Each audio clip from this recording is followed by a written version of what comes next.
Hi, my name is Dr. Samuel Pegram. I'm a rheumatologist, and I would like to welcome you back to the living room. That's RHEUM, a place where we discuss rheumatologic issues always from the patient's perspective. It is finally football season, and with the onset of football, we generally can anticipate a little cooler weather. And our patients, a lot of them with cooler weather, often have an increase in their joint discomfort. So today we're going to talk about a group of drugs that have been the most important and the most efficacious group of medicines for the treatment of all inflammatory forms of rheumatism for about the past 20 years. This group of medicines are called the biologics.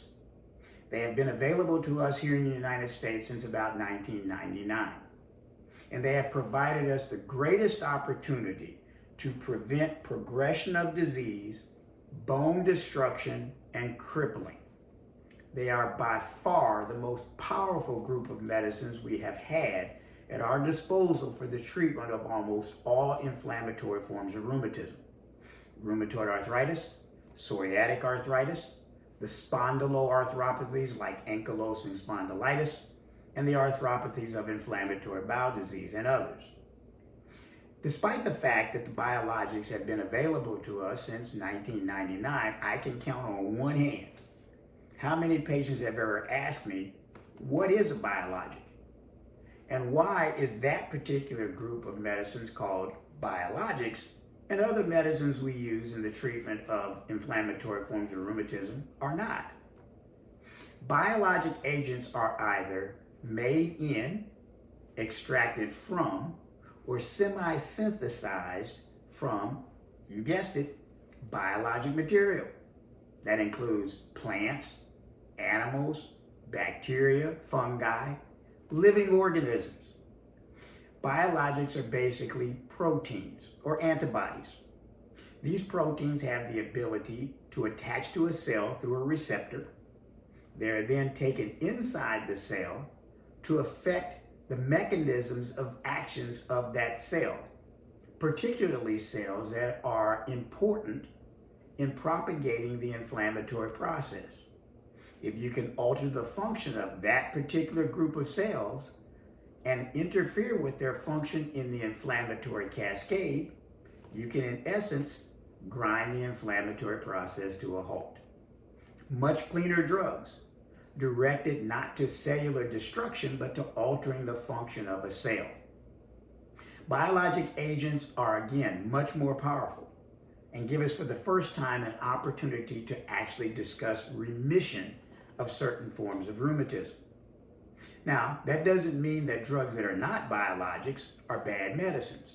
Drugs like methotrexate and hydroxychloroquine have been mainstays of therapy since the 1980s.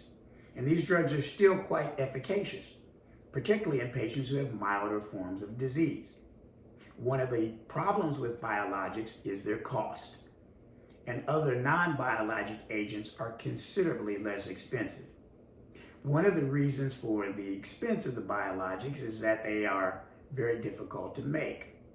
They are large molecules, and thus heretofore it was difficult to make them into a pill.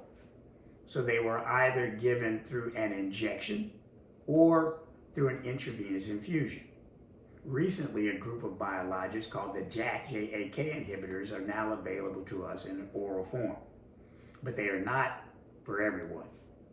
Biologics, like all other medicines, have their potential risk. They include, particularly with the JAK inhibitors, an increased risk of certain cardiovascular events or emboli, meaning obstruction of blood flow. These medicines, all of them, can cause an increased risk of infections, and thus patients on biologics have to have tests such as hepatitis screens and tuberculosis screens prior to initiation of therapy. They are, like all of our other medicines, immunosuppressants. So we have to be vigilant for the possibility of infections with all of the biologic agents. And then again, of course, their cost. They're still ridiculously priced, particularly here in the United States, which makes it difficult to access for certain patients who have limited financial funds. Nonetheless, biologics are by far the most powerful group of medicines we have available to us. And as I mentioned, they provide us the first opportunity to actually discuss remission in patients who have various forms of inflammatory arthropathies. So biologics are here to stay. And there are more and more of them coming out on the market, not only for rheumatologic issues, but for skin diseases, certain types of malignancies, respiratory illnesses, etc. If you have not been given the opportunity to discuss biologics with your rheumatologist or your primary care physician, ask them about biologics and to find out if they would be best for you for your particular form of arthritis. We hope to see you again here in the living room. It's easy to find us. You go in the kitchen, you go through the dining room, cross over the hallway, and then we'll be right there. Right here in the living room. Go Browns! We'll see you real soon.